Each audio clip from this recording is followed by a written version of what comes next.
What is going on, crew? Dad, how are you? Lovely, son. It's another beautiful day here. It's finally cooling off a bit. Mhm. Really good. I was meant to be camping and was going to have a conversation with Harry this weekend, but that's going to have to wait, I guess, till next weekend. And those of you who don't know Harry, um, I met a Sasquatch, Bigfoot, if you will, up in the park about a year ago now, 6, 8 months ago. So he and I just sort of chill out, hang out, and just to have talks, about stuff, Mhm. about people mostly. He's pretty interested in what we're all doing down here. But yeah, Yeah. that's about it. I'm missing out on Harry's visit this week. What do you got going on, Brent? Any closer to reality where you are? um. Yeah. So I was hanging out with my friends last night, and they're building a home out in the valley here. Really cool spot. If I could have a home anywhere, it'd probably be next door to those guys where they're building it. And um, we're they went on the property and they're starting to clean it up, and they're maybe like 60-70%. All the electricals in, walls are up, roofs on.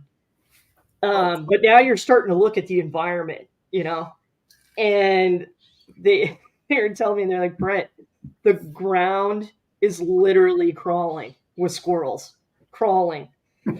And previously, the property had been set up with all these owl boxes, and they had come along and cleaned them out a couple years ago, and the owls never came back. And oh so, no. so we're like, dude, we gotta get some owls up in this place. So I'm literally like, hey, we should Google this. Like, can you like adopt an owl? And there's some of them you're like, oh, it's just the cutest little guy you ever saw. And then there's ones, that have like black eyes, and they look almost like soulless, and it's like, if you're a squirrel and you see that thing looking at you, you're like, dude, this is it, man. This is it, man. This is nuts.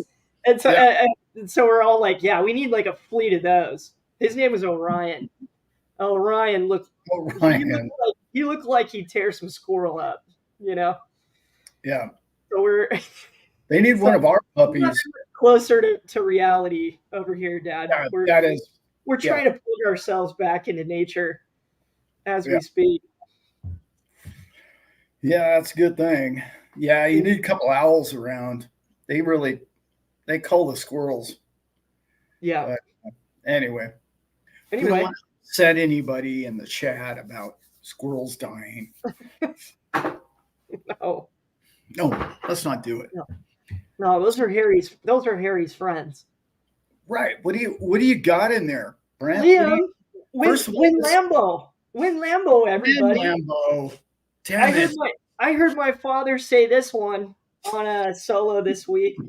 When the retail comes in, and Mm. it's immediately the Stones kicked on in my head. When the whip comes down, Yeah, right? Good old Steve. it's we all think about it and discuss it. It's like, when does the infrastructure take hold? Like your point in that video, Dad, was these investment banks have been doing this for a lot longer than they've been telling everybody, even in their own companies. We have Yeah. examples of them telling their own employees that they're literally not allowed to buy it. Yeah. And it's just on a fundamental level as a person, especially if you're an investment economic geek like we all are.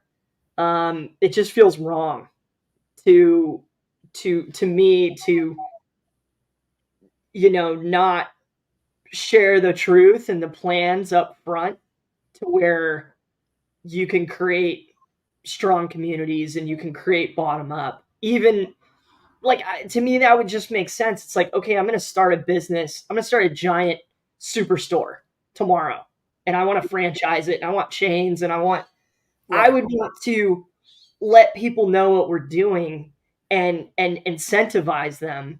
No. That's not what the old legacy does. They try to buy it up. They try to keep you away from it. They smear it on the media, Yeah. which is just useless to me now. Useless. The news is Media just is like, yeah. beyond you. I'm TV done. is I'm done. done taking sides. I'm on our side. Period. And now and then you create a product, you get your ETFs and whatnot to where that you can sell it to people.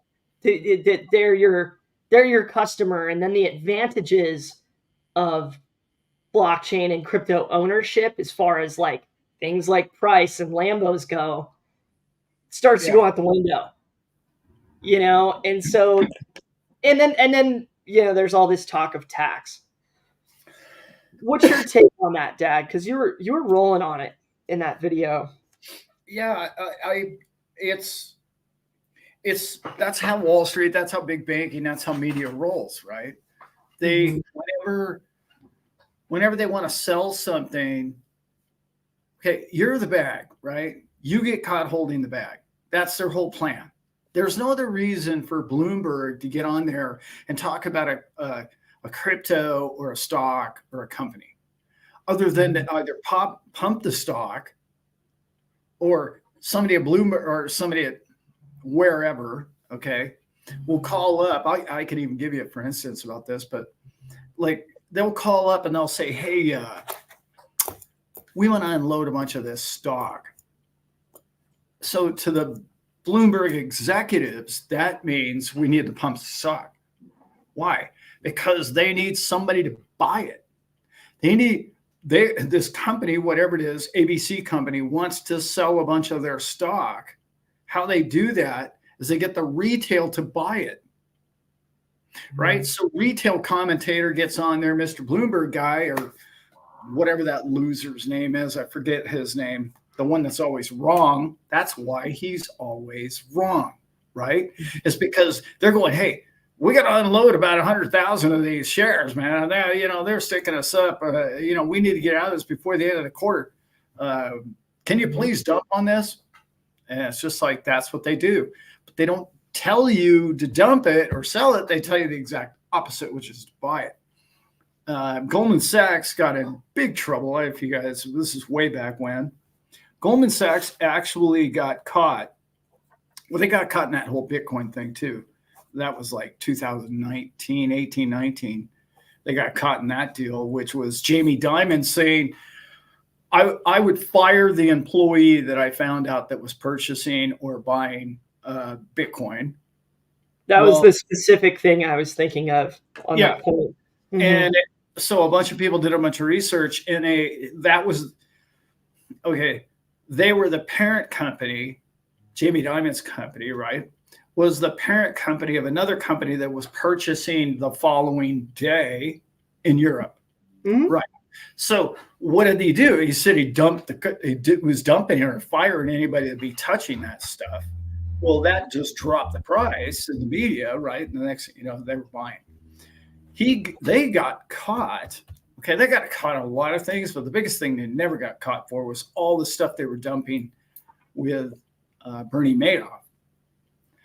They were behind. Okay, Goldman Sachs was the broker for Bernie Madoff. I know I talk about this a lot, but everybody needs to understand this. You have a fiduciary duty. That's what KYC is, right? Know your client, know your customer. That's what KYC stands for, right? Mm-hmm. And you're responsible for your client. Well, they're telling all of us in crypto, well, you have to do this KYC thing because we have to know, and we have to make sure you're not a shady trader. Well, wait a minute. Well, Goldman Sachs, the most shady trader in the history of Wall Street, was your client. What good did the KYC do us? Like, nada. Didn't do us any good because he ran off with, I don't know, $9 billion or whatever the hell it was. He had a nice boat, though. Yeah. He had a nice boat before he went to prison. Kramer. Thank you, Travis. Yeah, Kramer. Yeah. Yep. And It's so why are we all cooking on things like becoming our own bank? It just, you see enough of these examples, and then it, like Joanna said, like my broker was always pushing his quotas. Yeah, yeah, you gotta look out for yourself and your own, right? yeah, But we've seen so many examples in these institutions of just lying. It's just lying. yeah. That's right. That's when you boil it down. Uh, you know something to be true. I don't know how many times I've seen people on trial for this. Economic heads on trial, speaking to senators and other folk about literally like, you knew this was this, and you packaged it and sold it like this to essentially unknowing consumers. People who are not as versed. You're supposed to be leading them, like you and I would hope to do with people in the crypto space. Yeah, exactly. We want to make ourselves available enough in science, and do it enough, like IBC and owning crypto and using the trading bot and all these other things, to where it's like, no, we've actually done this. This Yeah, is what we're going to continue to be doing. If you guys are interested, check it out. We'll either put you with the right that's person, or we'll talk about it. We'll do a show on it. yeah, And that being upfront and honest, and it plays into the whole, you people who use crypto are the money launderers, that right, KYC thing. And, yeah. it's like, dude, no, you're the money launderers and the So liars. so And let's we're tired of doing business with you. If we didn't have to, we probably wouldn't.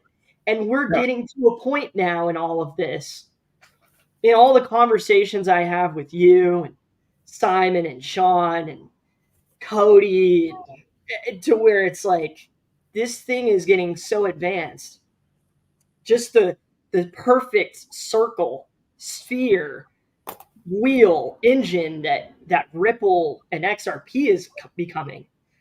That it's like, we're going to get to strategize and make our own economy out of this, and how we want to do it and use it.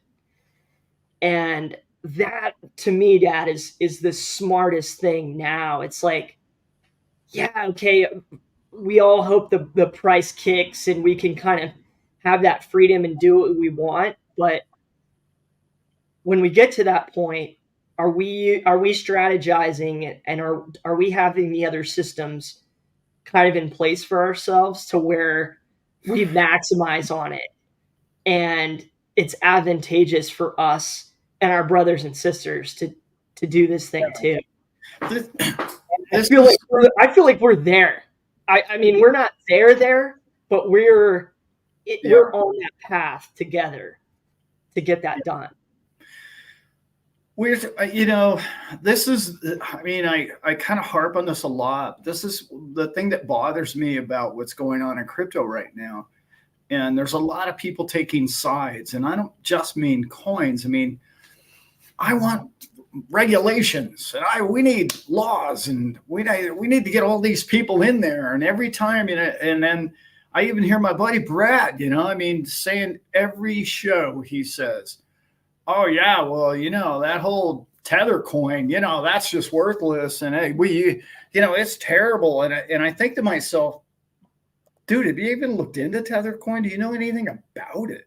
Like, it bothers me at times. I'm like, what are you talking about, man? Like, Yeah. you're listening. Okay, so you're telling me that the ECB is going to ban it in Europe. Okay. And let's see, Congress is going to ban it in the US, is what you're telling me, right? Okay. Name me one thing the ECB and the Congress has done for you and me in the last decade. I'm waiting.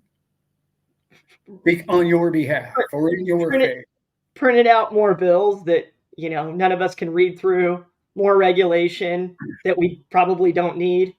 Yeah, I mean, I really struggle with and he says that's a plus.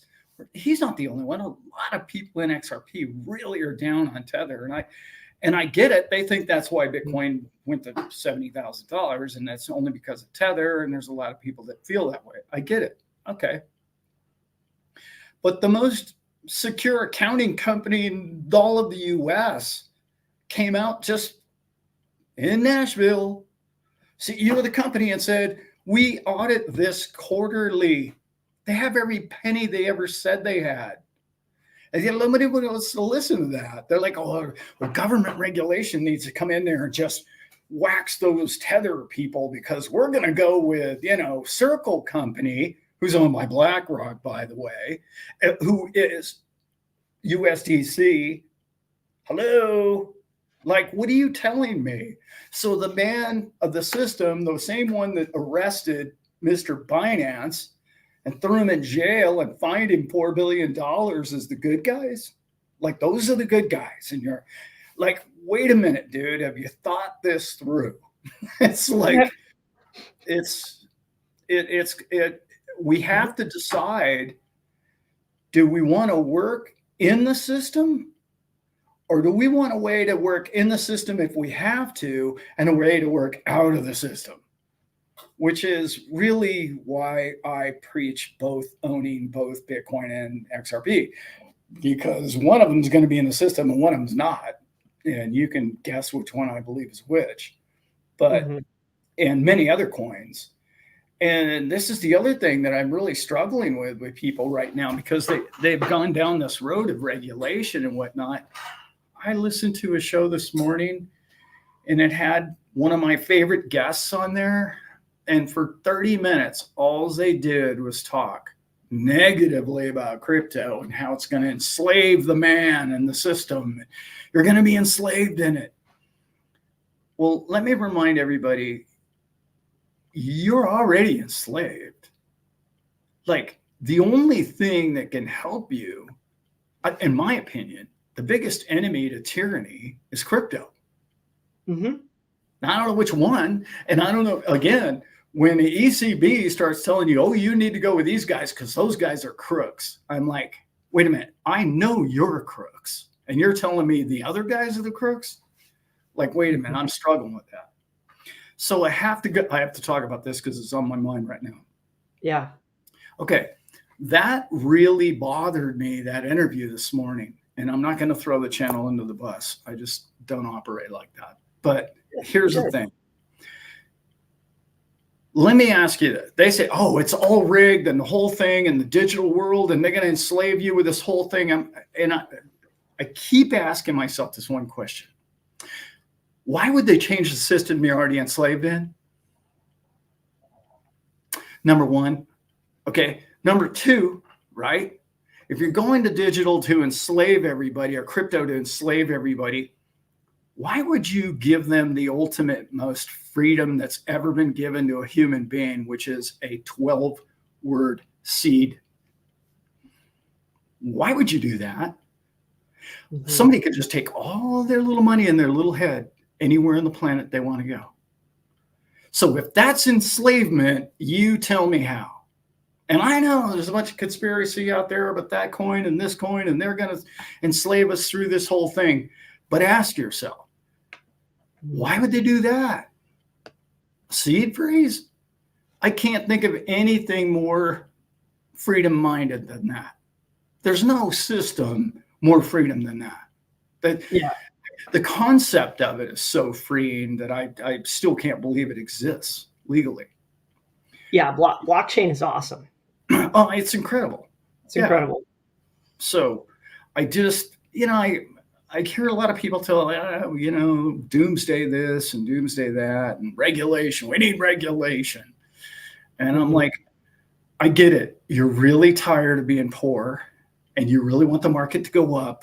And you think if the politicians get involved that we're all going to get rich and drive a yacht.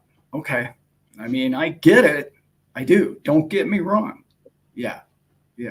I you know what, the one thing I keep coming back to, Dad, is I don't belong to any political parties. Everybody, I refuse. But I cannot lend any support or any encouragement to big government.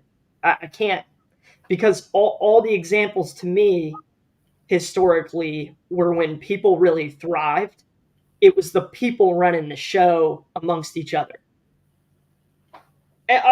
Almost every single time, you create this positive effect within people in groups, and then they support each other, then they help each other, and then they become friends and get married and have families together, and then they build up towns, and like that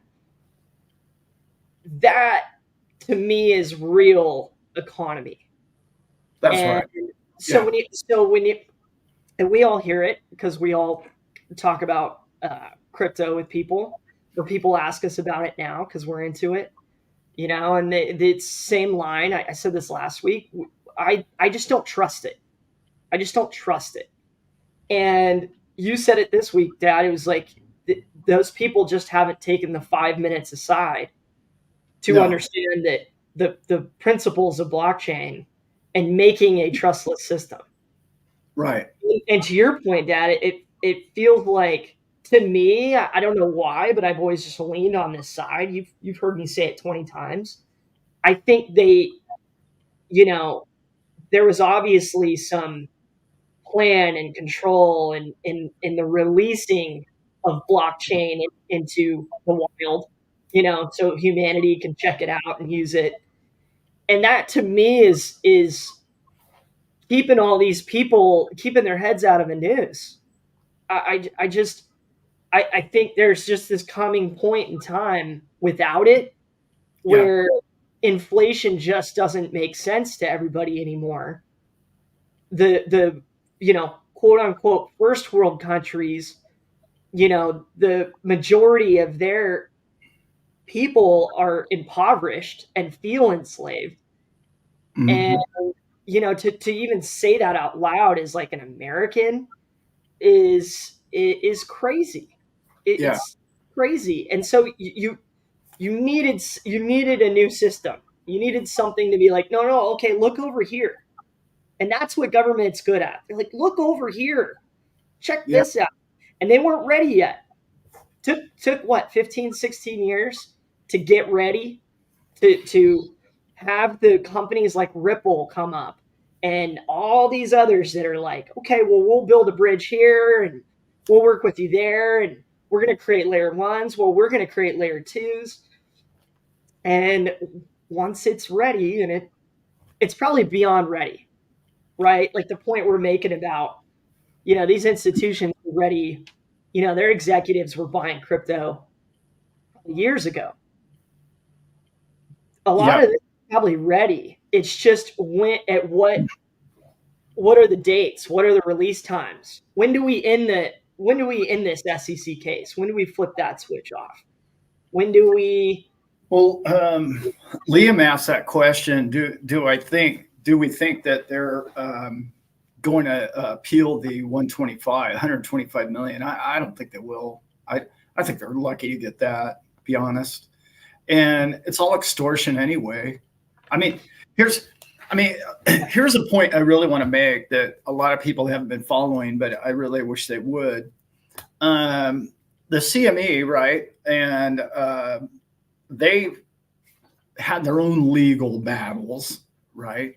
And the CFTC and these other organizations, just like the SEC, have sued different crypto companies or different suits that have come across, right, down the line.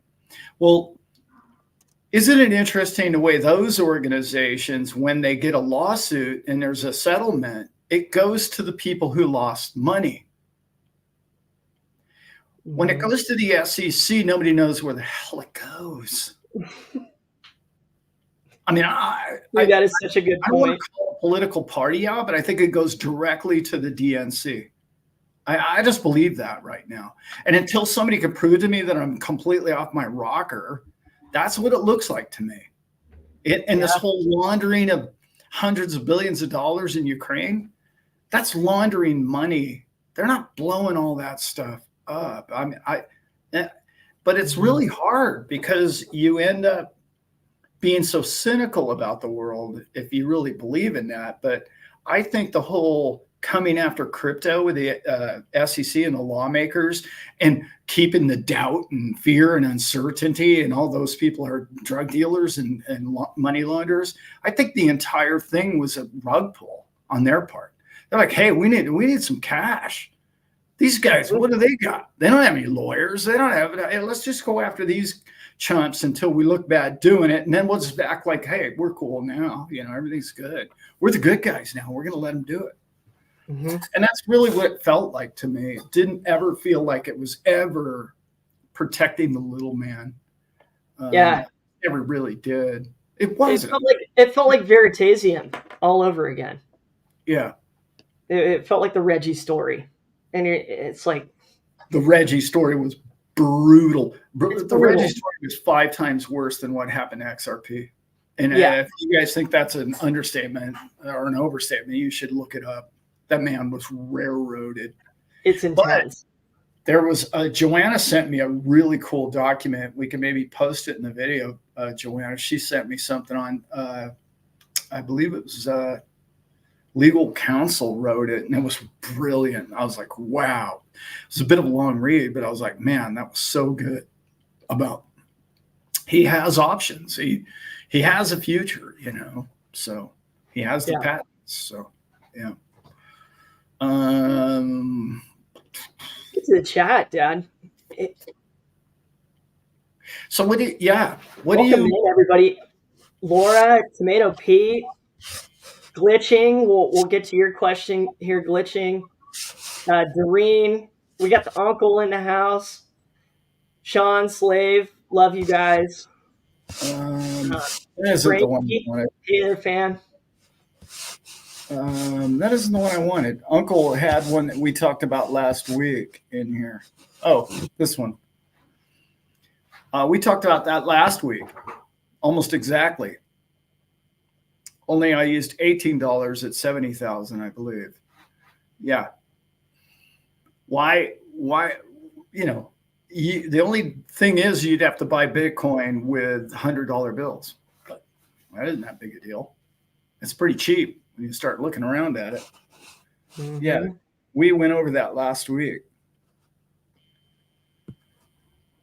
What do you got in here, Brent?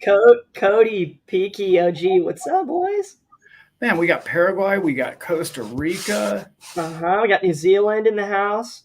Yep. Got the professor on hand. Puerto Rico. Oh, Florida is well represented. Oh, yeah. Always.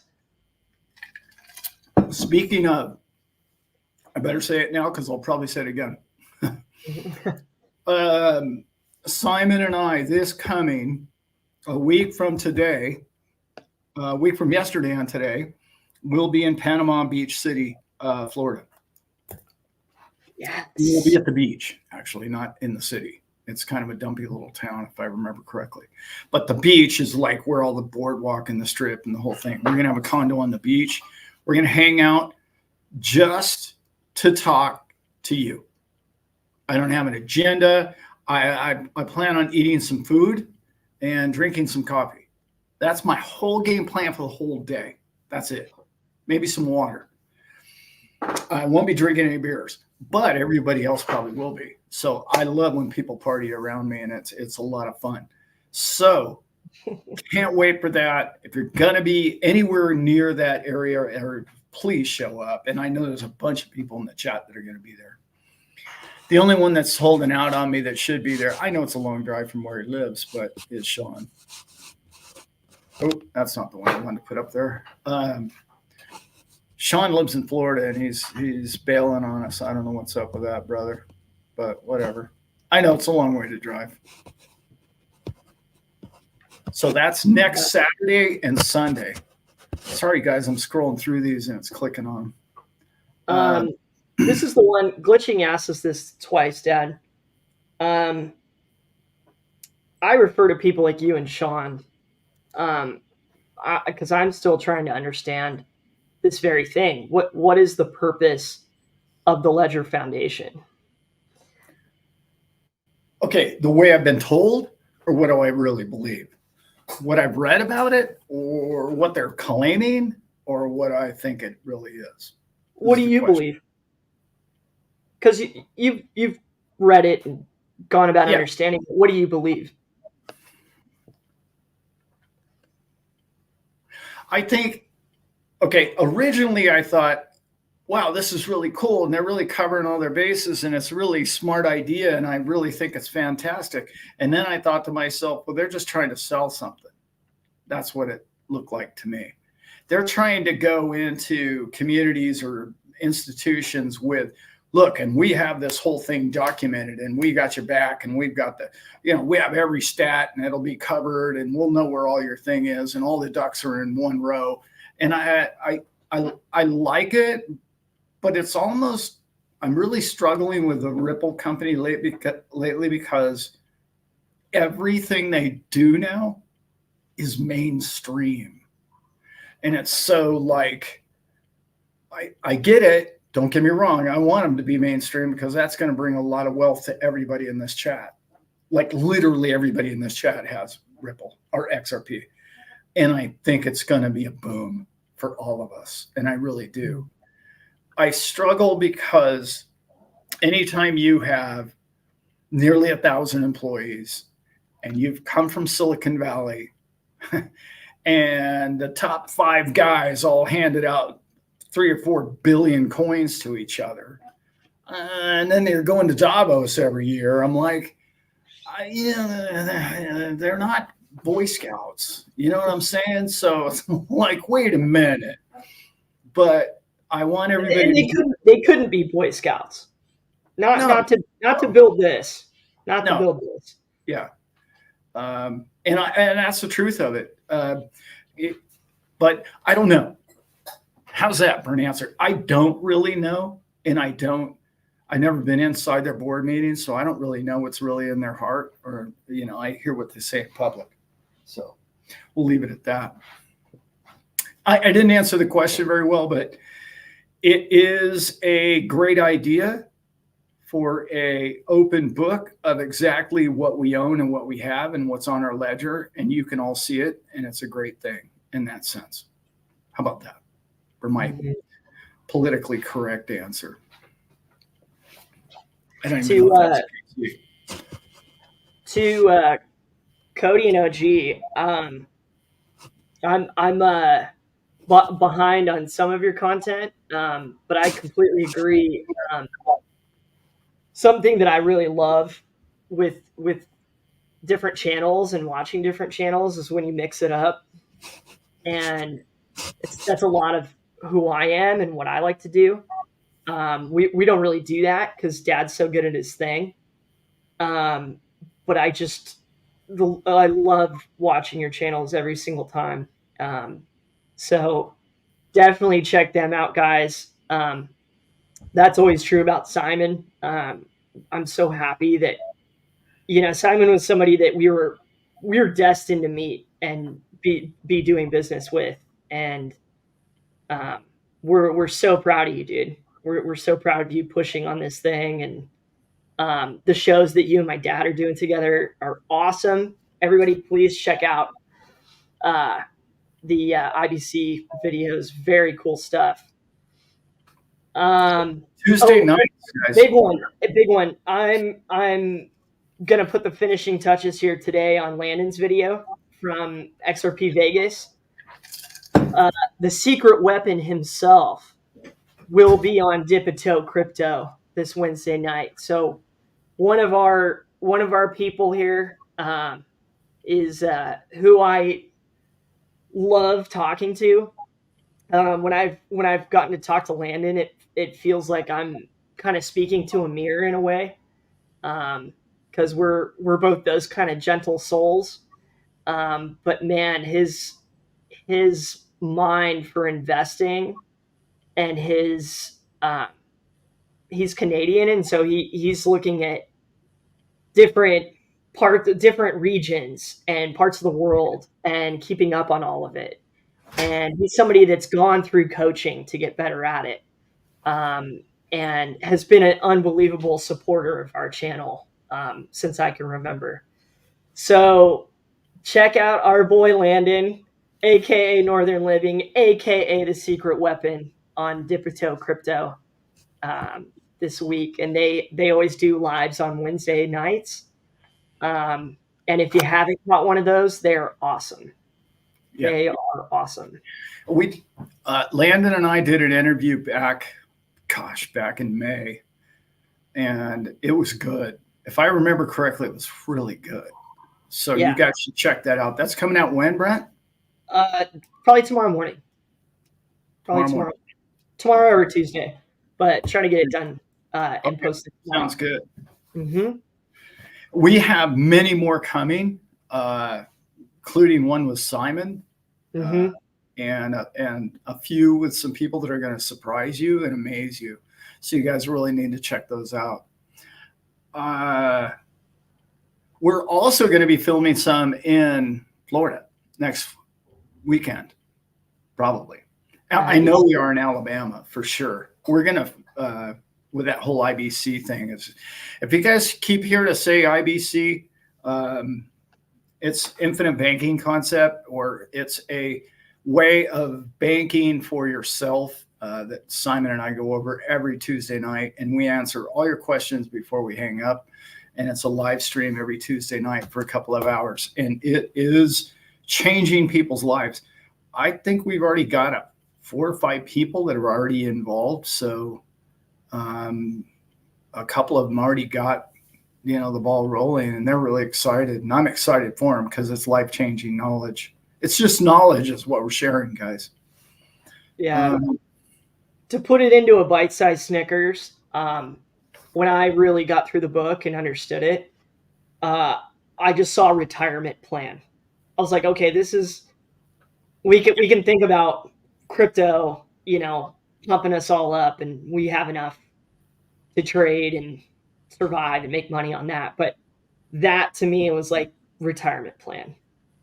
Yeah. Be my own bank. Be in control and really put my hands on the controls.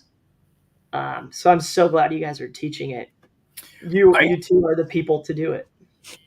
I just noticed somebody said the market's tanking right now. I'm looking, actually, I'm looking for a down week, actually. I don't think that the yen carry trade is done.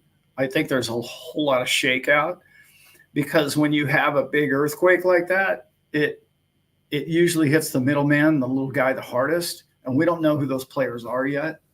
We do know a lot of liquidity moved right back into crypto and stocks. But yeah, it's going to be tough. The repercussions of some of that is still selling. And let's remember, the easiest thing in the world to sell on Saturday and Sunday is crypto. So yeah. It's 24/7, baby. 365. Yeah. Carousel just keeps going round and round. Yeah. Can you do that with other things? No. Yeah, let's go, Vibra. Let's go. Life with Glee. No, you do not need to watch all of the episodes. However, I know they are long, and they're long. Simon and I can be kind of long-winded. I know that's hard for people to believe, but it's really important that you understand the principles of what you're getting into, and I really want you to. However, I've done the hard work, which is find honest people that you can go to once you leave us. And you can go with anybody you want. Just make sure that they're practicing the right, R. Nelson Nash process. But the people I've handpicked, I have their phone numbers and I know where they live, if you know what I mean. So if anything bad happens, you and I got an out. That's what I'm trying to say. I'm not saying I'm going to capture their goat or their chicken or their cat or dog or anything, but I'm just saying, if they don't take care of you, we have ways of handling stuff. You know what I'm saying? Yeah. Yeah. Because they're my people. You're my people. And if you're going to people looking for help, we don't want you to not get help. That's what I'm trying to say.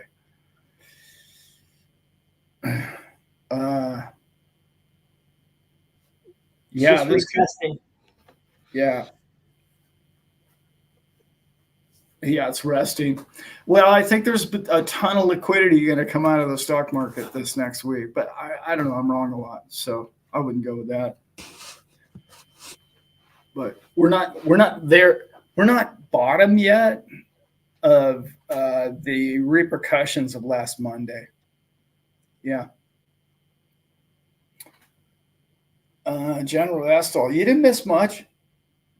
You didn't miss much. Uh, okay, are you guys backing up your crypto investment with some physical precious metals? Thanks in advance. Um, yes, we promote precious metals on this channel. Yeah, I don't think I would have. I'm not a huge fan of gold, but I am a big fan of silver. But if I had, let's put it this way, if I had $1,000 in crypto, I'd only have probably $100 in silver, something like that, if that makes sense. So yeah, Is it, Dad? Is that because of the tradability of silver and gold, or would you say it's more like your feeling on that is more because of the markets? Like you just yeah, because I know, we've been critical of the gold market and its manipulation. yeah, It should be way higher. revalued at a number that is much higher than it is today.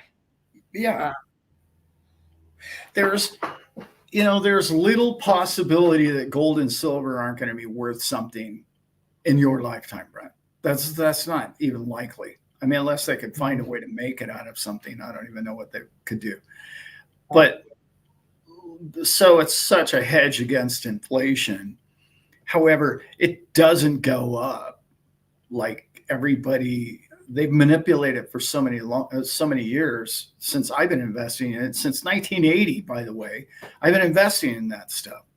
So I've been around the block when it comes to precious metals, and that's how I got into crypto, was from precious metals. But when you understand what crypto is, that's the other thing. If the internet goes down or the power goes down, it's going to be pretty nice having some silver laying around. I can tell you that. You're going to want it. So, in that sense, but I don't want to live in that world. I don't even want to think about that world. That's how I used to think when I was only in precious metals, like, 10 years ago before I got into crypto. I used to think, oh, well, you got to have a whole stack of that and bury it out in the yard. And if you don't, you need guns and ammo. mhm. And it, once you get into what crypto does and the way it works, like it's not going to make gold or silver obsolete, obviously, because they're precious metals. And like I said, they'll be valuable forever. But as long as we have an internet, Bitcoin and XRP and XLM are going to be, in my opinion, go up at a faster rate, a higher rate for an investment. A hedge against inflation, yeah, as well. But you're still really good with precious metals. So if that's your thing, man, just sit around and polish your coins, man. I'm into it. Yeah. Mhm. There's something really cool about holding one of those coins in your hand too. There's energy in it, and yeah, Yeah. yeah, it's really good. Uh, Becky, good to hear you're at least status quo. Close those eyes and sending you some healing vibes right now. Um, you've been in my prayers too. yeah, Um, next couple nights, we love you. We love having you in our life. Um, so yeah, just get better for us, would you? and also we need some prayers out for our buddy Simon. He decided to tweak his back, so hopefully we're not going to have to put him on a gurney to fly him to Alabama. I don't know. Mhm. Yeah. I'll just lay in the aisle. Yeah, that's our brother. Oh man. Dad Peaky's got a question for you. Uh A oh. side question for someone who's pursuing options trading. What would be the most important things that he should focus on getting down pat? He was asking me earlier. I'm not a trader. number one in everything there is to know about trading is money management. If somebody accidentally kicks the plug and the system crashes, did you lose the whole thing? And stop thinking you've got the market figured out, because as soon as you think that way, you start leveraging yourself higher and higher, because a little bit of leverage with options is not a big deal. But as long as you keep it within your money management, because if you have anything more than at risk 10% of your account, I'd say even less, then you're a fool. Because house wins. It's just like Vegas. House wins always. You get to scrape and scratch and get your little profits every now and then, but you need to manage your money and your trade sizes. That's the biggest, hardest part for everybody to get. Oh, I got a system, man, and the system's working. I made 18 straight trades in a row, and then 19 I was over leveraged, and now I'm broke again. And now you have to trade twice as hard, twice as many times just to catch up to back where you were. And it's just, I don't recommend trade. Options is fun. I traded options when I was when you were born, Brent. Yeah. I got into it. I really did. You can learn. I think if you're going to be a trader, there's only two markets to trade, in my opinion. You should trade options or Forex, because they're more predictable. Crypto is not predictable. I don't know if anyone's noticed, but it's really not all that damn predictable. Yeah. Hey, welcome in, Zit. Love your comments today.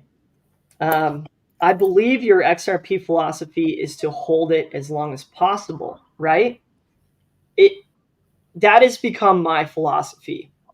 For the 3 years of our channel, I've been talking about and trying to get on the side that's people using it. You know what I mean? Not necessarily going out and trading your crypto away right now, but dusting off your codes and making sure you have access to everything, making sure that your ducks are in a row, you know how to move it, you know how wallets work, etc. Something like XRP and the gravitas that is happening with that company, and it just being kind of all the major things that I feel like my dad has talked about on the show over the years, which is you want a strong company, you want very solid blockchain, you want something that is built to do something very specific.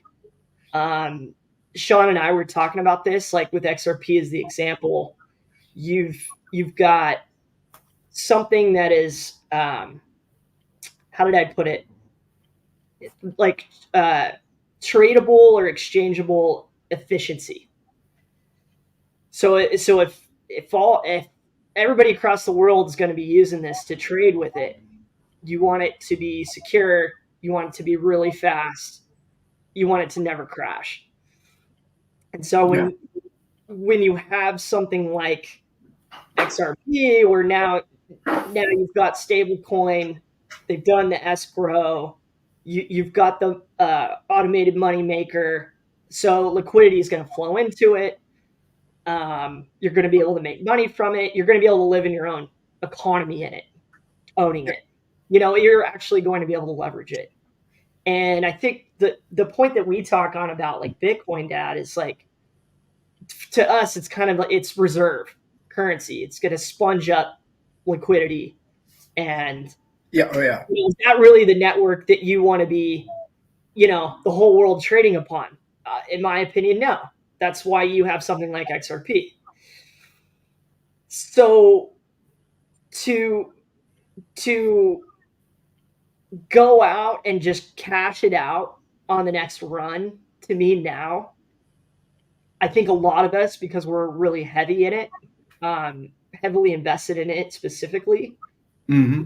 We'll all have a number, we'll all have a percentage where it's like, okay, I'm gonna sell this and I'm gonna make this, and then I can use this to run my life and do what I want to do. Yeah. To me, it's like you've said it 100 times, Dad. It's like I want to look at the other coins around it and how to use it to generate others, and then I spin the others. Yeah. Yeah, Not that's right. XRP is not Starbucks money to me at all. It's just totally transcended that. The, Um, that's well put, Brent. future tradable economy of the world.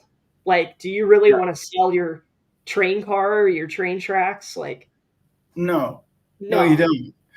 And see, people made a lot of big mistakes with Bitcoin in the early days, and that they're big. The biggest mistake the early adopters of Bitcoin made was sell it. Like I shouldn't say that to all of them, because many of them might maybe bought some company that's making them $1 million a year, which Bitcoin couldn't have done at that time. But let's remember that Cantor Fitzgerald came out and they said, "Hey, we're going to put $2 billion into the loaning of people that have Bitcoin. You're going to be able to borrow from Cantor, which is one of the biggest financial institutions in the world as far as loaning people money. And the only thing you need is collaterals of your crypto. Well, Bitcoin at this point, but it's going to be all the cryptos one day. And then that entails a whole strategy of how to pay it back, which is kind of what Simon and I talk about on Tuesday nights, which is then you would, wow, I could get a loan and then I don't have to pay the loan back until such and such period of time. Well, I could buy more Bitcoin or I could buy more XRP or whatever it is your thing is. Well, all of those opportunities are yet to come.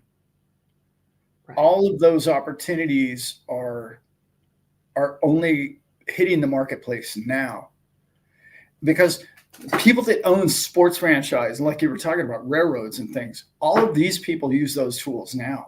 And there's another one, we were talking about options earlier, and there's a thing called a cover call option. And when you cover your calls, basically you can make anywhere between 1% to 2% monthly on your covered call. Well, if you're covering your own call on your own product, you have the product. So in essence, they're paying you for the trade of that coverage. And I explained that well, but that's exactly what it means. So what they're paying you is 1% to 2% monthly. Well, you say to yourself, well, that's what, 24% a year, 24% a year. And you're looking at it going, I could do pretty well. Let's see, on 100 grand, that's 24,000 a year. And then you just multiply. Like $400,000 worth of Bitcoin is 100 grand a year for not even getting out of bed.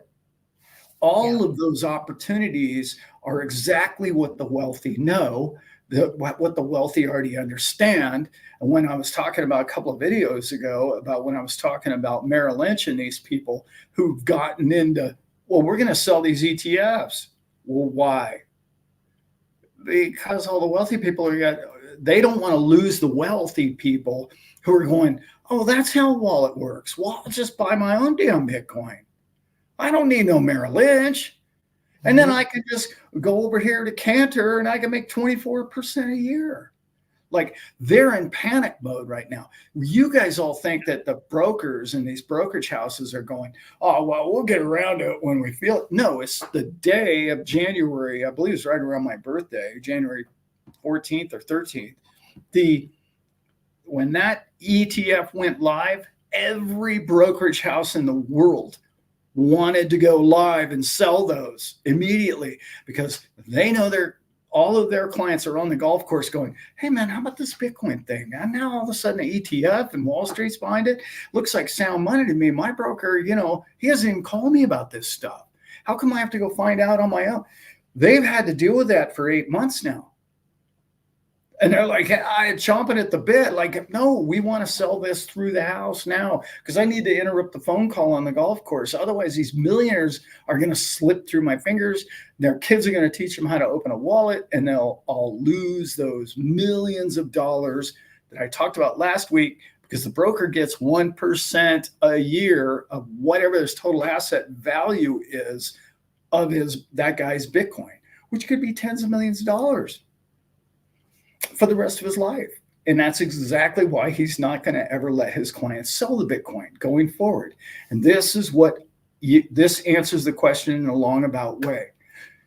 Don't sell your crypto, because its future is bigger than what you're going to earn today on it. It's just like the pizza guy spent $10,000 on 2 large pizzas. Sorry, 10,000 Bitcoin.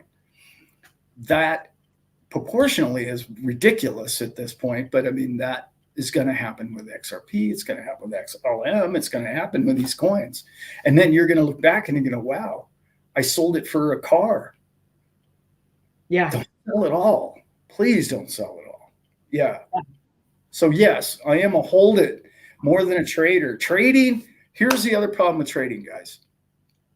When you sell, I don't care if you made 20% on your trade. Wow, man, I just made 10 grand today. You got to pay tax on that. Yep.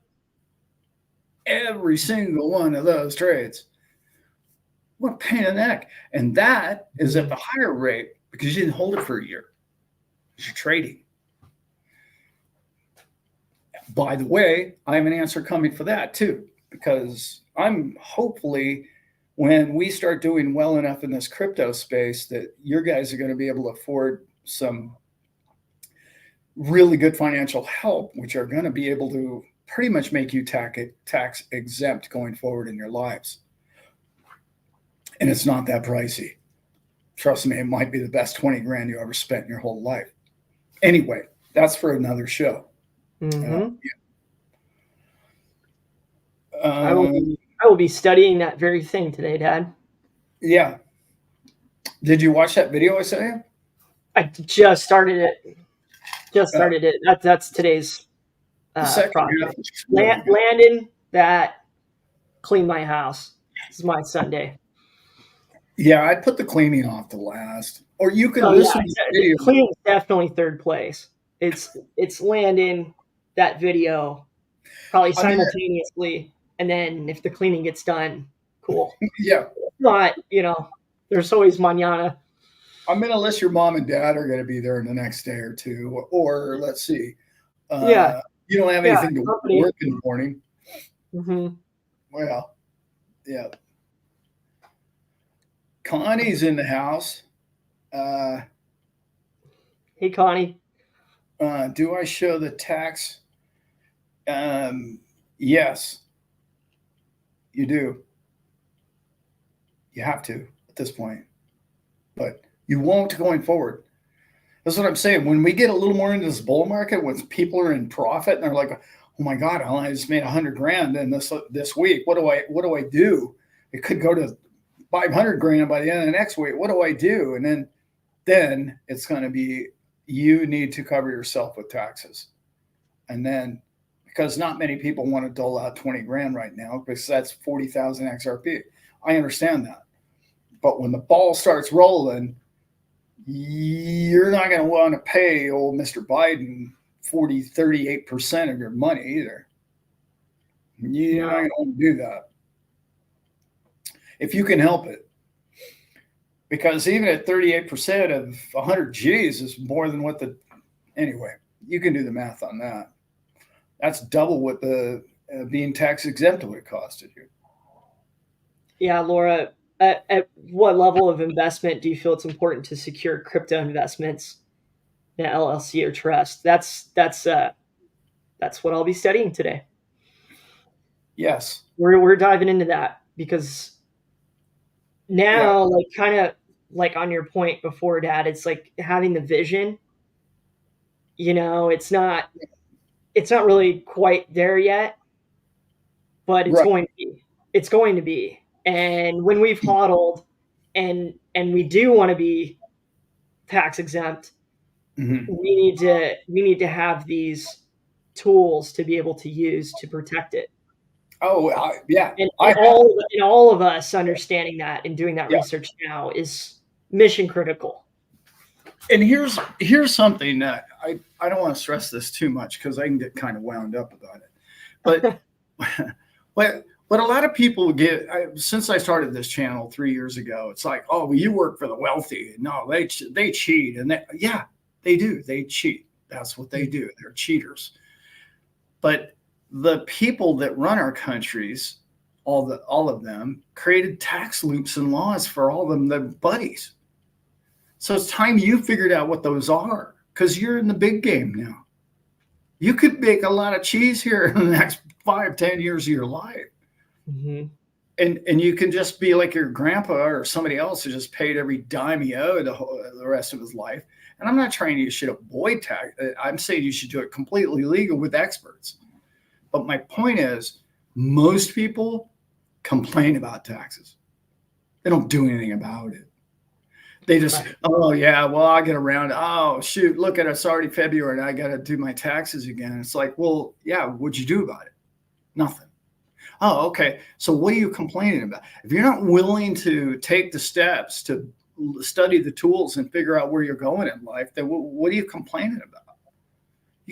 You want to just sit around and blame the rich and blame the government and blame the bankers, or you could do something about it. It's pretty damn simple. And becoming your own bank is huge, huge first step. LLC, big step. Mm-hmm. Right? Owning your own trust or running your own trust is mandatory. These people, taxes about crypto are about to get evil. Yeah. Listen to this. Just think about this, guys. Diabolical. We have a president currently. I think he's still the president. I don't even know what's going on at the White House. But does anybody know where that guy is? Yeah, that man comes out and says, "Oh well, if you're mining for Bitcoin, we're going to charge you 30% on the electricity." And I'm like, oh, he's a true entrepreneur, isn't he? He really believes in innovation. That guy is the leading edge, isn't he? So wait a minute. We can have Vegas with bells and whistles and sirens and lights obnoxiously in your face all day long. But that's good power usage, friend. That's what that's it. We need to make sure we make those lights available. What are you on about, old man? Why not? Seriously, 30%? That's crooked. Crooked. So bad. It's just, anyway. I mean, hologram in chief. That's a good one, Laura. I like tall Biden. Tall Biden. Cadaver in chief. I like. Uh-huh. I heard one for anyway. I heard one for Harris the other day, but I'll tell you about that one off air, son. Yeah. There you go. Yeah. Insert your own comment inside your mind here. Yeah.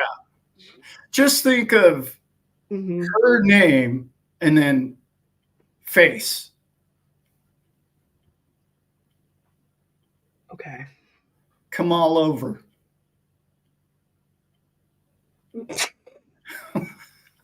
I was like, what did that guy just say? I was like, holy smokes, Ace. Yeah. Yeah. Well, I did not see that coming. Anyway, enough about that. It nice. was fun. Spicy award today. Yeah. Congratulations, Father. This is my dad's first spicy award. It's awesome. Are we having fun yet or what? Whatever. What are you all doing today? Where are y'all tuning in from? You I love it. Yeah. Hey, I didn't come up with that. I'm not that smart. I wanted to talk about I wrote it down and everything. The digital commerce, okay? That group, Chamber of Commerce. I listened to Perianne Bourne again. Boring. Perianne Bourne, I believe it is. I listened to another little clip she did a couple of weeks ago. Love that girl. She is absolutely amazing, guys. She gets it. She really gets it. And she's really one of the few people out there that has come forward and put her name on it.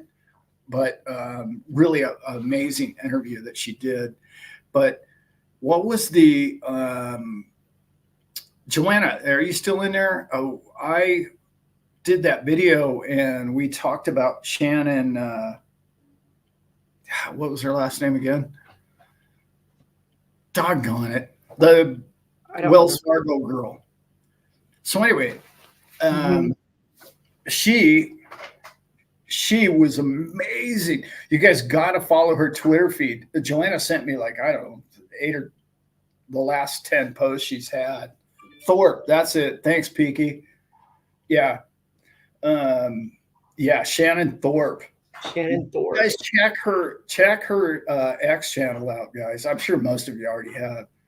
I was just blown away. I was like, yeah, this girl gets it. She is all over XRP.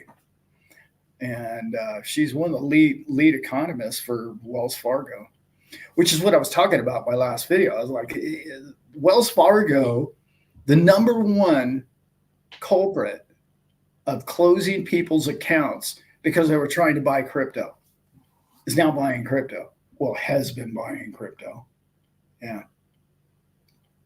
Yep. Just finished a locally grown grass-fed ribeye Brent. Well done, sir. Lovely. Oh, delicious. Just to make us a little hungrier. Hoofty, what's up, my brother? We're having marinated pork tenderloin skewers on the barbecue with pita bread and salad. Love it. Yes, sir. Yes, sir. The wife and I had salmon earlier, and really good sockeye salmon. So good. Oh, man. I'm a salmon fan. Nice. Got a little tired of it when I was up in Alaska, but yeah. Okay. Yes. That was the other thing too. That was really talked about. What's going to happen? I don't know if you guys heard this. Trump's trying to get rid of tips for waiters and whatnot. Well, let's remember, we're trying to get tips on the internet, right? Not this channel, but you know what I mean. Like, you're able to send people coins online if you like their comment or something like that. And that's where it's all going, guys. We all know that. That's where it's all headed. It's all going to be social media and the groups and people that you want to hang out with, kind of like this group. And then you're going to be able to kick each other coins back and forth. Yeah. Well, that they're wanting to tax all that. They're wanting to get their hands on that too. And it's like, we've got to put a stop to this taxation. I read a report, this is 4 or 5 years ago now. No, so longer than that. I read a report one time, guys, that Americans pay 69% of every dollar they earn in taxation. And it's, well, I don't know, I'm only on a 35% or a 28% tax bracket. I don't know what you're talking about. Everything you buy has tax in it. So the thing that you purchased, whether it be a car tire, you have to pay sales tax on that. True. But the company that made the tire, the company that shipped the tire, the truck that shipped the tire, all of those people paid tax. Well, what the tire cost you had all that built-in tax, all the way from the rubber tree all the way up to the distribution of it to you and the guy putting it on. All of that adds up to about 69%. Crazy. Yeah, it is. It's really crazy about that. That's a lot of damn tax. Yeah. Hoofty, you're absolutely correct. The biggest oxymoron is grass-fed beef. All beef, virtually all beef is grass-fed. Almost all of it. It's how you finish it makes it grass-fed or grain-fed. Grass-fed or grain finished. Are you giving it grass all the way up till the end, or are you grain finishing with corn typically? that'll be enough farming for this episode. Um, I can't wait. I'm going to see Crypto Professor this weekend too. What? Oh yeah, he's coming. Gosh, it's going to be it's fun. Not that many people, which is going to be great. William's going to be there. Kat and Ron are bringing the motorhome. Nice. Yeah. Oh man, that's a good crew. Oh yeah. And let's see, I'm forgetting somebody. Wayne's coming. Not this Wayne, the other Wayne, Atlanta Wayne, and somebody else too. Yeah. Yes, you can convey or transfer ownership crypto to a trust. Yes, you can. And that is a winning process. Another winning process is, which we talk about with the IBC, is if you're going to start a life insurance IBC product and you were, I'll just use a round number, going to start one for $10,000, you put the $10,000 into the IBC, you can pull $9,000 out and you buy $9,000 worth of XRP. The beautiful part about that is you set that $9,000 in stone at that moment. So your DCA is paying the 9,000 back to yourself, but you locked in at that price. Even if it takes you 2 years to pay the $9,000 back, you have that price. Okay. The beautiful part about that in the IBC banking network is that you get compounding interest for the whole 10 grand while you're paying the thing back. It's brilliant, guys. It's truly brilliant. And so once you get it, yeah. Yes, IBC, trust, velocity banking together with crypto, I'm telling you guys, is the winning ticket. And we're lining the whole thing up right now. And it's so much fun because just in taxation alone, you're going to save 25% annually. Just there. And then paying yourself back with velocity banking is another, I don't know, 10 to 20% annually that you're returning to yourself. It's going to be amazing. And that's the exciting part of studying it and understanding it and having that vision, is that you can not only protect your money, but you can gain on it. Yeah. And that,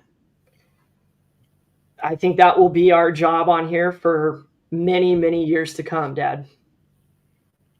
I think those kinds of opportunities and that kind of vision is, everybody in here gets it. You know, it's like, but in what ways do we make it happen? And I really like, man, the connections and the people that are coming to us and that have really reached out to you, Dad, it is just incredible. It is. I can't wait to. I'm taking 3 hours just to study today on my day off. And it's empowering people. Mm-hmm. This is why I want to start this channel: health, wealth, and happiness. Well, how are we going to create wealth? Well, we thought the only way we were going to do it was crypto, but that is the way you're going to do it. Well, now, okay, you made $1 million in crypto. What are you going to do now? What's your game plan? Because if you're going to be like all the sports athletes, you're going to be broke in 2, 3 years, 5 years. I mean, that's what happens to those guys. It's sad, but it's true. And the biggest problem, I know this sounds crazy and a little bit over a lot of people's heads, is the biggest problem is family members. Yeah. Once they find out how much money you got, they're relentless. Like you look at sports athletes or rock stars, and it's their families that hound them. They just broke it. They break every one of them. And it's like they feel obligated. Oh man, I made a couple of $1 million in crypto. And all of a sudden your family is just like, the people who doubted you the whole time are this problem. Well, if you can put it in a trust, you can just look at them and say, well, you know, that's in the trust. I don't have that money. That's in the trust. And the trust pays me. Like, I don't own it. You know, Yeah. Yeah. And that's how you play that game, because it's not if anymore crypto being successful for you. It's a matter of when and at what price you get out at, Yeah. or don't get out. Yeah. But if a quarter of your bag or half of your bag is life-changing money, you need to change your life. You need to do that. Yeah. Yeah. Yeah. TBB looks like this. Yep. R. Nelson Nash. It's And a it's a easy and interesting read. real It's easy. bad. 90 pages. Yeah. And it goes over all the numbers and strategy for like a long time out. Yeah. Which is great. You can actually see it like from beginning to end. Like learn the principles, re-educate your brain on logic, like logical trading and some concepts that we like in society we kind of forget. Yeah. Um, from consumption to business practice, and then once your brain's kind of wrapped around that, then it's like he takes you into the middle is kind of this let's really dig in, understand the concept, and what we're doing with these policies. And then you get to see here's a take on this amount invested and down the years to come. So you get the beginning and the end. It's just a phenomenal book. Phenomenal. Yeah. And that's a Yeah, that was our buddy Todd. What's up, bro? never divulge the value of your investments. But here's the thing, Hoopty. It's going to become obvious to them. You're right. You're absolutely right. Nobody should ever know your net values. But it's going to become very obvious to people that, all of a sudden you're not working down at the yard, and you're traveling around and you're doing a lot of things, and all of a sudden your wife's happier than she's been in a whole long time. All of that sort of they're clues, those are all clues. Yeah. When Alan and I are going on fishing trips all the time in our new Forerunner, and then we don't feel like doing a Sunday, we end up going to a boat. You see a video of us on a boat, there'll be signs. You'll know. Professor, I wish I was going on the trip too. I can't wait to meet up with you, brother. I can't wait to do videos with you. Yes, Atlantic. I got my copy of that book on Amazon, so you can find it there. And I think I got a used copy, and it was great condition. I've also heard of like if you're saving money, you can get a PDF of it online. I definitely always support the author and their family, but it's also important to understand his message and what he was trying to teach us, that there's this incredible way to be your own bank, and people have been doing it for a very long time. So however you can get your hands on it, check it out, and check out my boys talking about it. Yeah, that's right. Yeah. It's going to be fun. I mean, I'm really looking forward to it, as you guys all know, because I've been in this space a long time, and this bull run is going to be a different bull run for me than the last two that I've been involved in. It's going to be different because I'm going to share it with a whole lot more people, and I'm going to help a lot more people understand what it means and how important it is to their lives right now, and what it means to them and their friends and their family. And it's really been a blessing to even have this community, but it's more important to what we're going to do from now forward.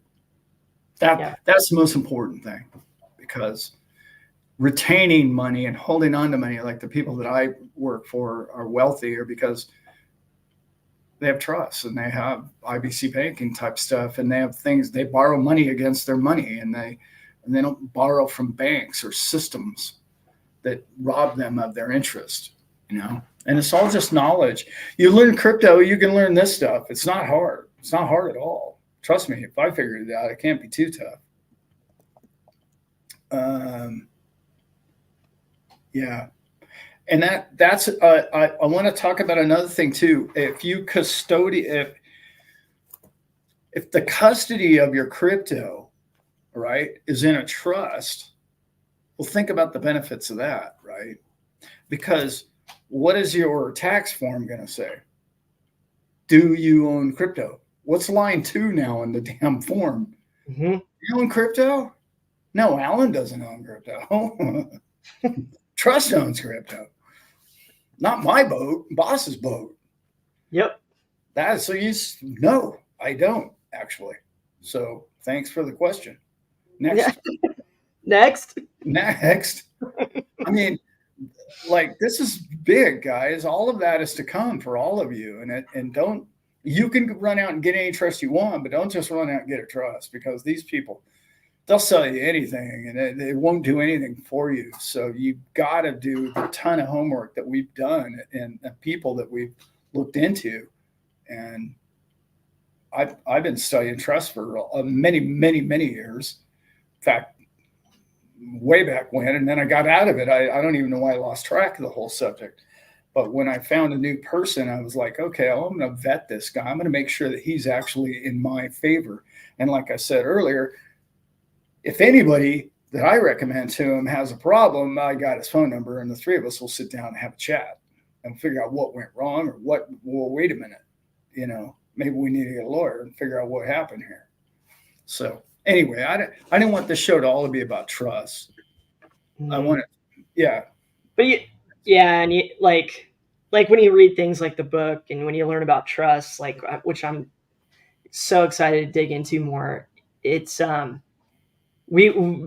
my dad and I have worked for very wealthy people, and do you hear him talking about money necessarily? Like, no, they're making the money and they're making moves, but they're actively creating shields to defend it. Yeah. That's why I'm excited. It's like, okay, we've bought the crypto, we've got it going on.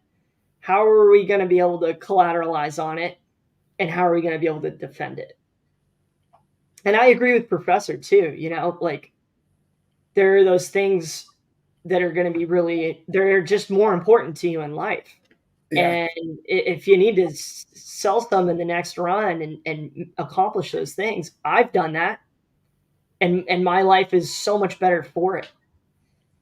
And so, don't sell the farm, not financial advice. Don't sell the farm, but no. And if you don't, historically, when you hold on to, crypto assets, you're able to buy a couple farms down the road. Yeah, that's right. And so it's just exciting all around. Yeah. And no, like, people are saying, oh, well, I got to know all this tax stuff. No, you don't. Just stop wasting your time. You just stop wasting your time on that, because the tax code is 6,000 pages or something ridiculous like that. Like, what are you doing to yourself? You just, you need to stop thinking small, and you need to start thinking big, and you need to start doing what the big fish do, because that's who you are now. That's who you're going to be. And it's hard. It's even hard for me, because I work for big fish. I'm not big fish. I work for them. Like, it's difficult, but we're going to get there, and we'll get there slow enough and steady enough, and with the right people behind us. I hope people that are only going to help us. And if they're not helping, they're in our way. And that's how I look at it. I'm sorry to say, Laura Miller asked a question. I do not recommend Jake. I do not. Not because I've had any negative experiences with him personally. I just know a lot of people that have. And one person for me is too many. And the one person that told me about it was pretty sincere about some of the stuff. And I was like, I should really ask Jay, because I met Jay. And I was like, well, I should really get it from the horse's mouth. And I was supposed to go.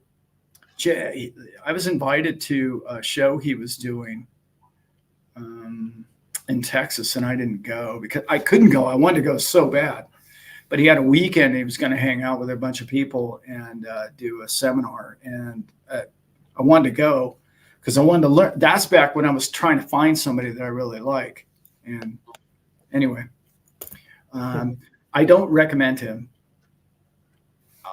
I could be wrong. He could do some really fantastic financial stuff for people. I don't know enough about what he does.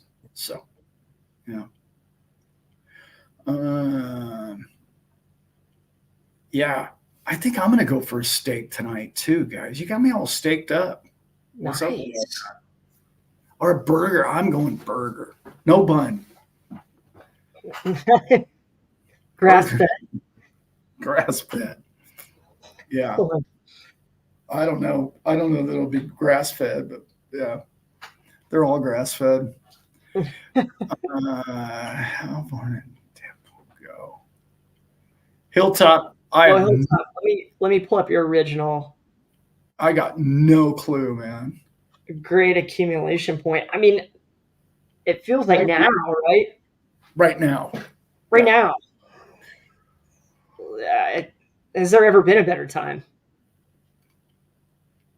To my dad's point, less riskier than ever. I mean, it is less risky. That's a great point, Brent. Why don't you go on with that? Tell everybody why you think it's a better investment today. It's a better investment today because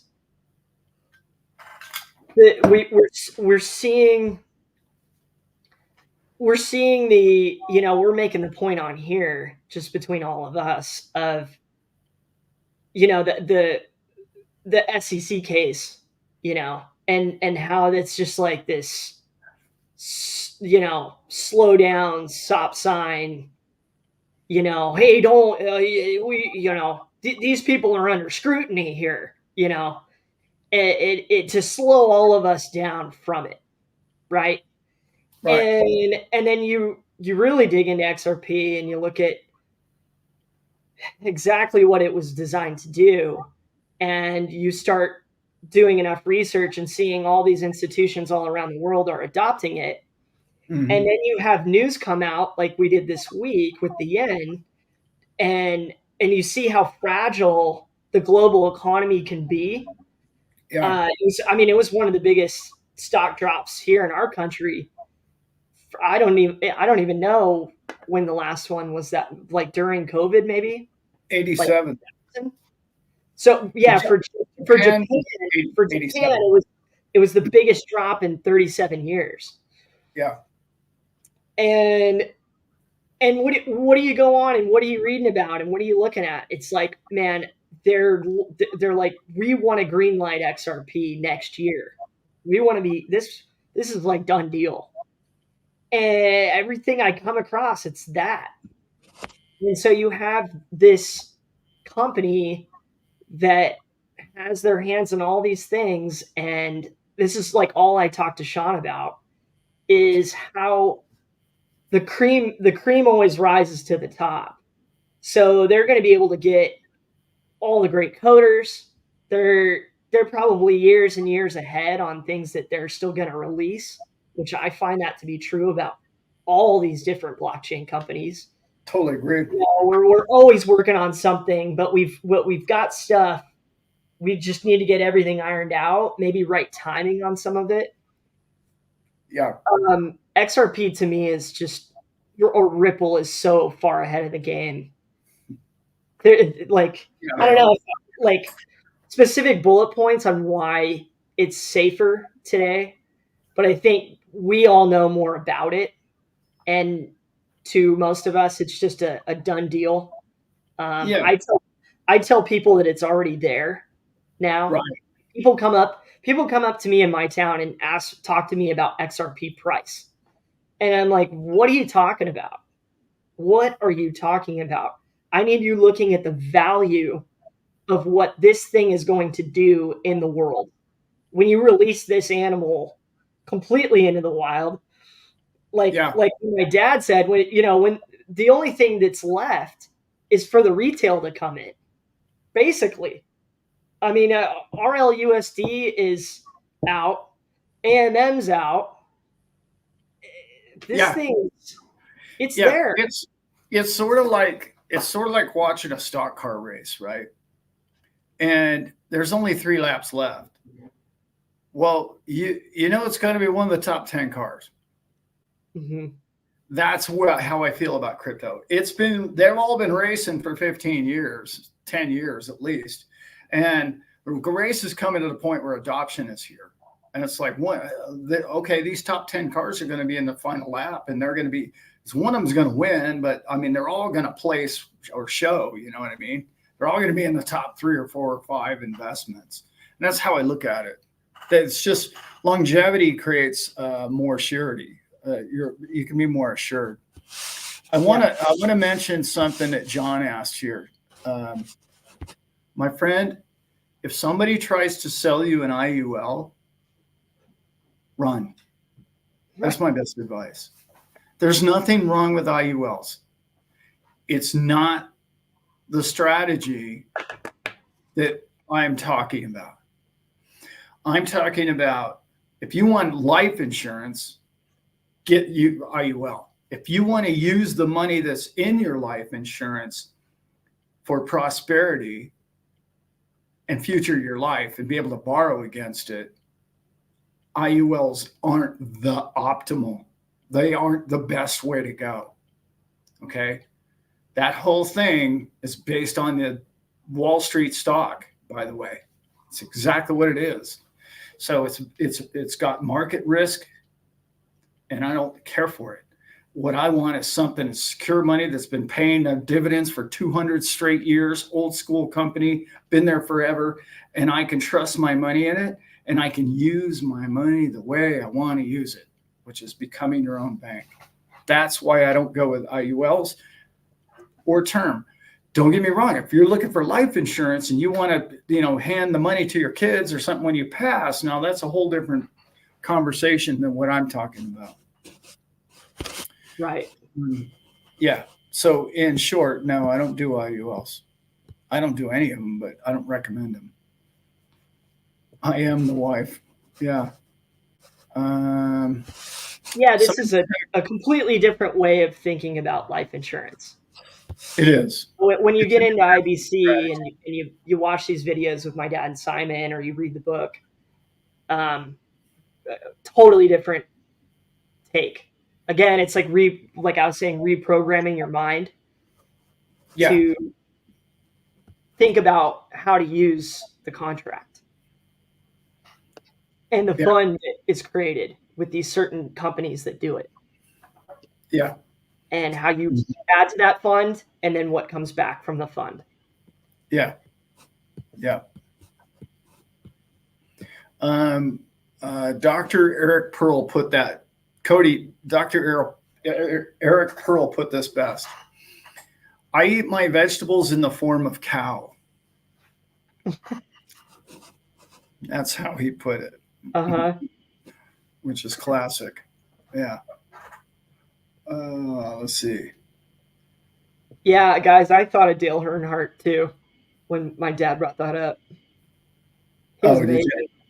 Yeah. Yeah. Yeah, bad learning. Yeah, be careful, Zip. I saw you mention the Red Cross. Be careful with those people. I've seen what they've done. I don't want to get into detail about it, but just trust me. They're flying around on Learjets. What else do you need to know? Mm-hmm. Wayne.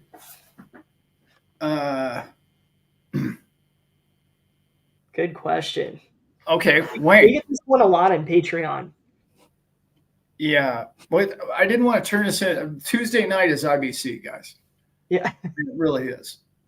This is, I could, in a nutshell, I kind of already said it earlier.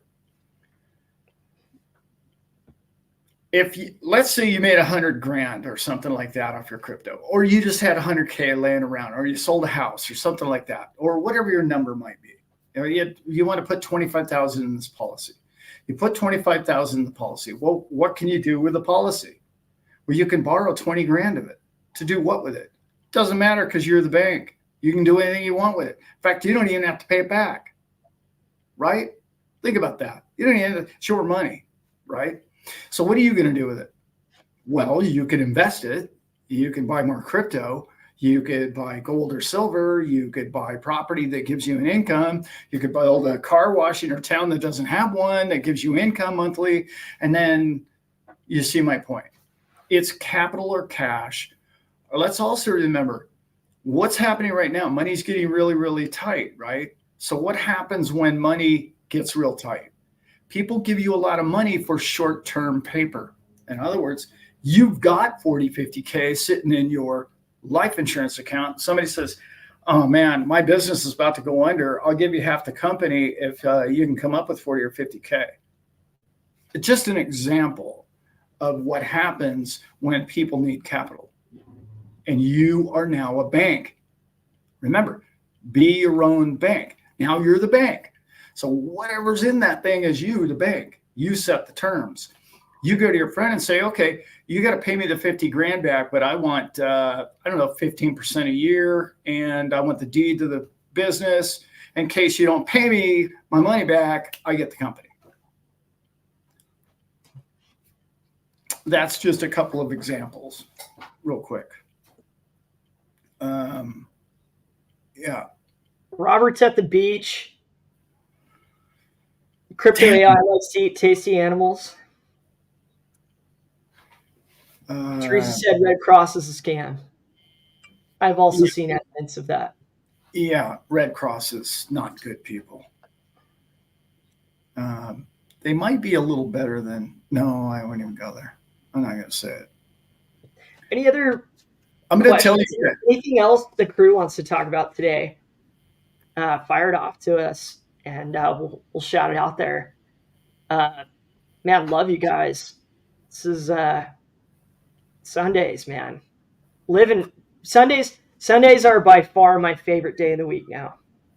Big time. Yeah, me too. I get to talk to my dad, who has always been the easiest person in my life to talk to about anything.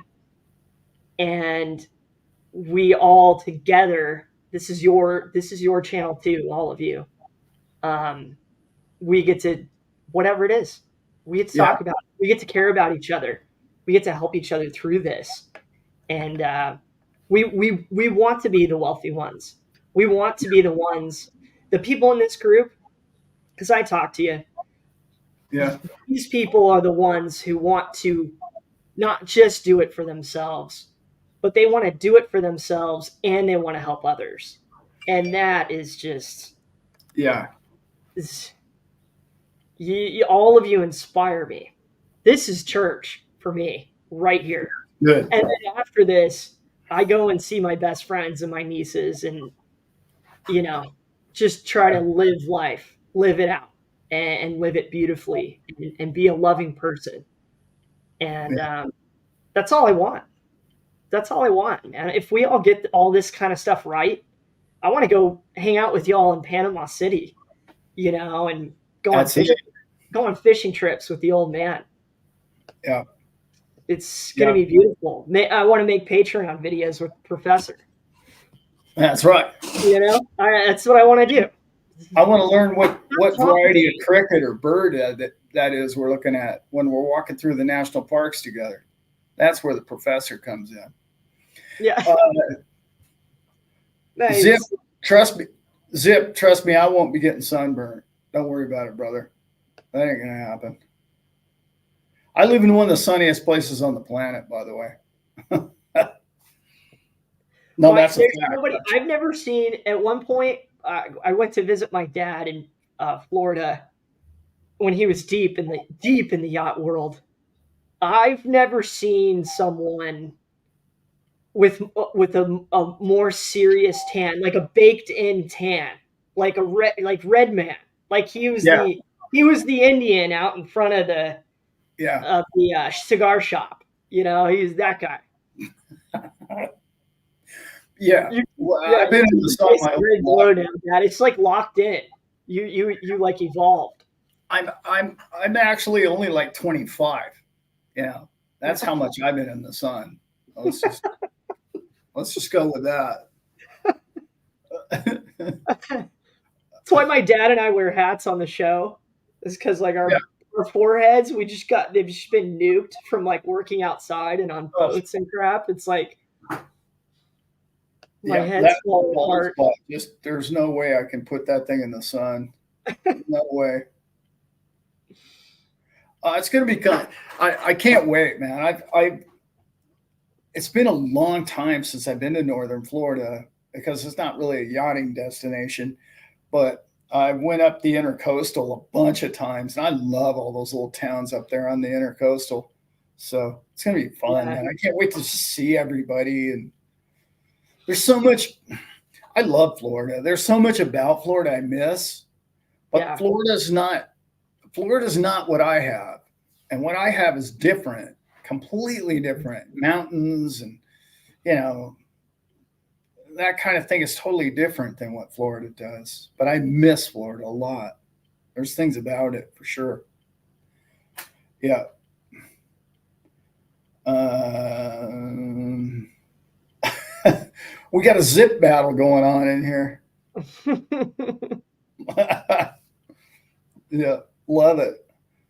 Stablecoins. Somebody asked a good question about that. I kind of went on about that recently in the last couple of videos. They're huge, guys. I can't even tell you how big this is. This is going to be the future of transactional or people exiting out of inflation. I know in the Western world that's not a big issue. Like most of us are either wherever, New Zealand or wherever, but US, Canada. But when you live in a third world country, first thing you want to do is get rid of your dollar, and you want to get in a stable coin. Sorry, dollar, your currency of your country. I just think of Venezuela, right? Or so one of those countries. Immediately upon getting paid, you're going to want to put it into stablecoin, and RLs is going to be as good as any of them. This is kind of what I kind of went on a rant about this earlier today, but everything's going to seek its own level. And it's comical to me because so many people are hating on Tether, and they're saying, "Oh, Tether is only 2 cents for every dollar they say they have." It's like, I don't know who spread that lie. It's the biggest lie ever. Come on, man. What are you people on about? It's been audited so many times by one of the best companies. But anyway, I don't want to get into the Tether thing. But what I'm saying is everything, first of all, they make $2 billion a year. Does that sound to you like they need to lie about anything? It doesn't cost them anything to make $2 billion a year, and they got no overhead, none. Oh, well, let's be a criminal and just cheat everybody out of 98 cents. Why in the hell would they do that and risk their business model? It doesn't make any damn sense. And I'm tired of people on the internet saying it because it's all a bunch of lies. Anyway, having said that, people need to know that, oh, boom, I'm going to get into RL coin, or I'm going to get in whatever your coin of your choice. It depends on where you live. Everybody's going to have a different stable coin in which they love or like.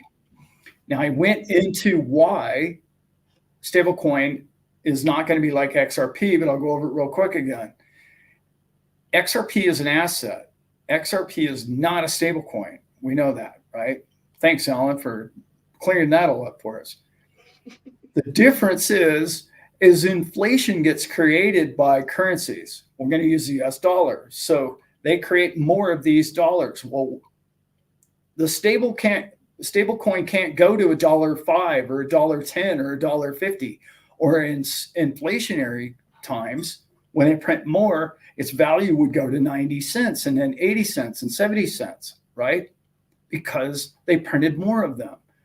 If you understand the true value of a real dollar, the real US dollar in the last 50 years has lost like 95% of its value.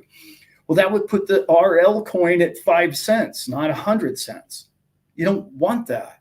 Okay. So it absorbs that fictitious number of inflation, absorbs it. Says, look, I'm just $1. You remember the conversation with my boss that time when Josh said, $1's $1, Alan. And I said, whatever, dude, you're clearly intoxicated at this point. I can't even argue. Well, dollar's always been $1. And I'm like, that's a stable coin logic.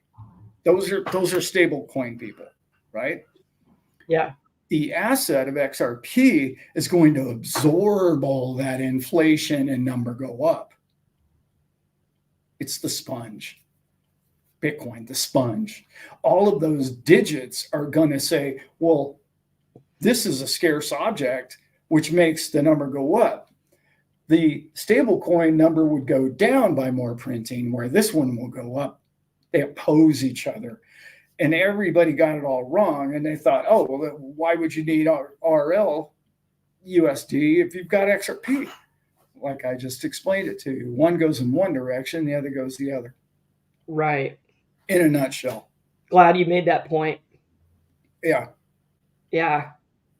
Why do you need why do you need XRP when you got the RLUSD? Stop. Just stop. Yeah. Yeah, just try to understand. One is the asset, and I love how you put it, Dad. One is the fictitious placeholder in our mind. Yeah. No matter how much liquid goes into the barrel, the water level stays the same. That's what a stablecoin does. Or goes out of the barrel.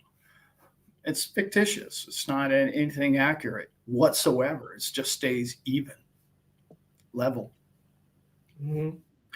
It's so much fun when people get it, when people get the concept of what's happening to our money. It's devastating to so many people that don't own assets. It's devastating their life. And they're walking around with a cold beer and watching a football game. They have no concept of what's happening to their lives.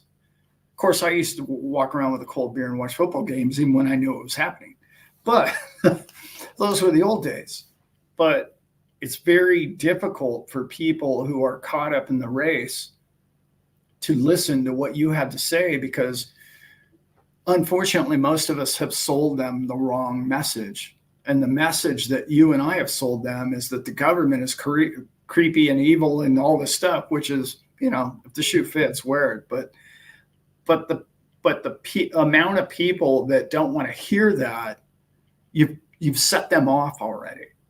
You need to explain it in ways that say, okay, well, look, if your kids want a brighter future, here's a concept.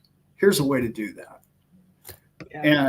And if you can explain, this is what you just said, Brent, which is so awesome, and I almost forgot about it. I wanted to talk about it today, is if you're constantly calling out what's wrong with other coins or the system or the banking or the whatever, if you're constantly saying what's wrong, it's really hard to get anything right. Yeah. You just can't see what's coming because you're too worried about what's broken. And you just can't fix broken by thinking about broken all day. And that's what a lot of people can't get past. They're like, wow, man, how do I get to the next step? Mm-hmm. How does some old man like Alan think in the future? How do I get there? Well, get off of yesterday and the problems. Well, Tether's going bankrupt and they don't have any money and they're stealing from everybody. And you sound like a parrot. You just sound like a parrot, and you didn't think. You're like, well, you looked into it, or did you just? You brought it up earlier, and it's so good. Complaining is just a complete waste of time. It is a complete, for all of us at this point, sitting around and complaining about that stuff is a waste of time. When we have tools like this, it's why I want to teach people still about blockchain. Why I love like people who come up to me and just don't know anything about it. I I told my friend Thomas about it. We were working together 2 days ago, and I cracked that cookie open in like 5 minutes. I got it down to like 5 minutes. Whereas like this is how it works with the world. This is how it's different. This is why it's a trustless system. Here's decentralization. Here's, versus what we have now, centralization. So important. But yeah, Dad, there's so much FUD out there that people are just assuming that crypto's another scam. It's another lie. It's another it's a Trojan horse. Yeah, And it's just not. It's like you just said, it's go to the idea. Look at what the idea of blockchain is. And that's something that I think people can work with for a very, very long time. agreed. It just it Long time. a better way to do trade amongst people. Well, in the digital world, if we're all going to be on computers and phones and doing transactions on Yeah, computers to buy things, it's, much safer way to me yeah. personally. The focus upon what's broken or what's wrong is necessary. It Mhm. shouldn't be a 5-year process. You should figure out what's broken and then move on. You constantly talking the same book over and over and over about how broken and how all of it is so bad is it's a stagnation of your future growth. And there's so many brilliant people that get caught up in it because they're new to it and they think, I got to teach the whole world how screwed up the whole thing is. And I get it. I've been there. But on the other hand, you need to take care of yourself and set an example and show others how to succeed. And by complaining and just thinking about what's wrong all the time, you really set people off. You go to a barbecue and you just sound like the grumpy old prick with a beer in his hand. It isn't doing anybody any good.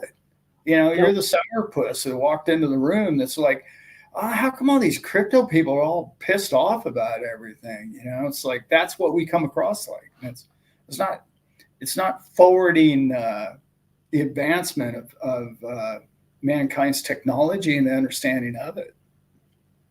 My Yep. opinions. Yep. Anyway, It's vision time for all of us. it is. Yeah. You Hey, know. man, I'm We sorry to interrupt this, but I keep getting these text messages that I got to kind of roll. Same. Yeah, we should Roll get it. another. There's a 2 hour show for us. Yeah, right. And This I is didn't even get half of it. I wanted to Yeah. talk. Yeah, It's great to be here with you all. truly. A great way to spend my day is to be here in this group. And it's going to be a lot of fun, guys. We're right there. We are right there. By the way, I'm going to finish with this one. This is the biggest stat I saw all week. I should maybe next week I'll punch the graph up. The M2 money supply just went like coincidentally Monday, the M2 money supply just shot up. I was like, oh, fuel the fire. The fire's going out. So liquidity's coming. Yeah, we're there. Yeah. Pinky, love you, brother. Love you, man. Yeah. You Peaky said a comment earlier. Sometimes you lose that juice. Sometimes you forget, and you or you take a risk and you fail. And I just keep saying this one to myself. It's winners fail and get up. Winners try. Winners take risks. Winners invest. Right. Winners protect their investments. You know, Mm-hmm. do we want to be losers? I don't think so. I've done enough of that. I've done enough of feeling that way. It's just like, and then you get into winners and being a champion. It's like you just keep trying, and then eventually the work pays off. Yeah. And just trying to remember that and practice it right now in life. Yeah. Travis, I'm going through the whole process of a trust, me personally, right now. So I would never recommend anybody until I've gone through the process with my own life experience. So that'll be down the road. I have a couple of weeks, probably another month before I actually do shows simply about trust. Because another thing is, I really think we need some profits in crypto before most of the people are ready for a trust. It's a better strategy that way. So yeah, it's coming. We're on our way. All right. Thanks, Zip. Appreciate it. Thanks for coming in, Uncle. Thanks, guys. Cody, thank you, brother. And we are. Oh, wait.